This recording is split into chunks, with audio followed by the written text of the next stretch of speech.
बिस्मिल्लाहिर्रहमानिर्रहीम। अस्सलाम वालेकुम दोस्तों, ये पहलवान आया जड़ा वाले तो राणा रफीक पहलवान ये स्पैशल आ बुढ़े नूं मिलन आया। ये कसम इनू ये भी नहीं उम्मीद भी सानू पिंडों बाहर भी कुछ आंदा। अज इनू पता लगा जो पहलवान स्पैशल एडे दूरों इनू मिलन आया। पता लगा बड़ा मशहूर पहलवान है। ते करदे तारीफ कित्थों आया है भला पहलवान? बच्चाने कित्थों आया?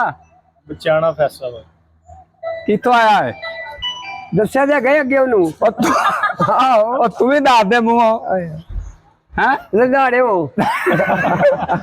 गधेड़ियों आया भाई, पहलवान गधेड़ियों आया। जड़ा वाला ओ जड़ा वाला आंदा है ना जड़ा वाले गधेड़ियों। तो मंडी बच्चाना जड़ा वाला। अच्छा अच्छा, जड़ा वाले तो बाबा मंडी बच्चाना जड़ा वाला नाम ही दस। अल्लाह दा बश्क दोस्तों बाबे दी एहो शुक्ली गल्लां हुंदियां। राणा रफीक हाँ शुक्ली बाबा बड़ा ते यार मशहूर पहलवान है माशाल्लाह। ये रफीक पहलवान जड़ा वाले तो माशाल्लाह बहुत तगड़ा पहलवान है। अल्लाह पाक भाई इनू सेहत देवे ते होर तरक्की देवे। ते ये साडी भी मेहरबानी वेखो भी सानू भी लोग दूर दूर जानदे आ यार। वेखो अहां ते हैरान हो गया भी सानू भी किते जड़ा वाले तो बाबा वेखण आया ही एवें नहीं तो सानू पिंड च कसम अल्लाह दी कोई नहीं जानदा चजना। हकीकत गल इत्थे एवें रूड़ियां ते तुरे फिरदे एवें ही आ ना बाबा। एवें चलो भाई तेरी मेहरबानी। ਇਹ ਤੁਹਾਡੀ ਮੁਹੱਬਤ ਆ ਜੀ, ਤੁਹਾਡੇ ਮਜ਼ਾਕ ਬੜੇ ਅੱਛੇ ਆ, ਦੁਨੀਆ ਵੇਖਦੀ ਆ ਤੇ ਇਸ ਲਈ ਸਾਨੂੰ ਵੀ ਅੱਛਾ ਲੱਗਦਾ। ਮੁੰਡਾ ਦੋਸਤ ਆ, ਇਹ ਵੀ ਕਹਿੰਦਾ ਮੈਂ ਮਿਲ ਕੇ ਆਣਾ ਤੇ ਬੜੇ ਅੱਛੇ ਬੇਹਤਰੀਨ ਮਜ਼ਾਕ ਆ, ਸੁਲਝੇ ਮਜ਼ਾਕ ਆ। ਬਾਬੇ ਨਾਲ ਸਾਰੇ ਪਿੰਡ ਵਾਲੇ ਸ਼ੋਰ ਕਰਦੇ ਰਹਿੰਦੇ। ਅਸੀਂ ਕਿਹਾ ਚਲੋ ਅਸੀਂ ਬਾਬੇ ਨੂੰ ਮਿਲ ਕੇ ਆਈਏ, ਬਾਬਾ ਮੁਹੱਬਤ ਦਾ ਬੰਦਾ ਹੈ। ਐਵੇਂ ਐਵੇਂ ਭਾਈ ਕੱਲ ਸੁਣਿਆ ਅੱਜ ਵਿਆਹ ਕਰਾਇਆ ਜਿਨ੍ਹਾਂ ਨੇ ਦੂਜਾ। नहीं कल होया सी ते अगों गए ना ते अगे पिछे रौला पै गया। अगों पे 76 ਅੱਛਾ उन्होंने 5 लाख मंगया। ਉਹ ਜਿਹੜਾ ਕੀ ਮੰਗਦੇ ਹੁੰਦੇ अगों ਹੱਕ ਮੈਂ हाँ पता की बनया कोई उधर लग पैना उधर हमारा भी आई हो पानी दा लिया खलो गए उत्थे खला के पानी इधर भी गल सुन ला। और मैं कहंदे भी ब्याह ते चला गया ते उन्होंने पता की कीता, ਹਾਂਜੀ उन्होंने हक महर 5 लाख मंग लिया। इन्हें अगों आख बैठा भी जो 5 लाख लैना तो बुढ़िया भी दो दियो। उन्होंने भालिया लम्बिया इनू।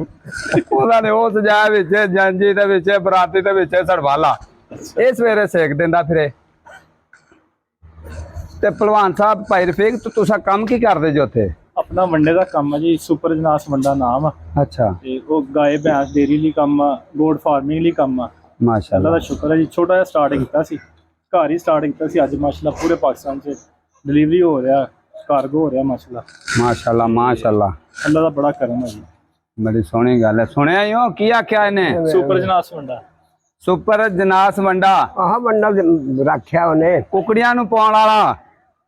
नहीं बोलदा डंगर में पाउण वाला कुकड़ा में पाउण वाला ਬੱਚਾ ਗਾਂ ਵਾਲਾ ਬਾਬਾ। मां बड़ी शाय जी अल्लाह दी कसम है। गल नू ना अगले पासे टोक देंदा बस। तेरा पहलवान दा नां की आ? तो हुण ना दसी दे ਨਹੀਂ ਥਾ की नां? पढ़े हुणे ते दस्या सी यार रफीक के शफीक दसे लगा ਬਾਬੇ ਯਾਰ नहीं नहीं इन्ना कि याद रख लेंदा वा। तो दोस्तों तुहाडी मेहरबानी। अगर साडी वीडियो चंगी लगे ना तो भाई साडी वीडियो नू लाइक कमेंट शेयर जरूर करा करो। पाकिस्तान जिंदाबाद।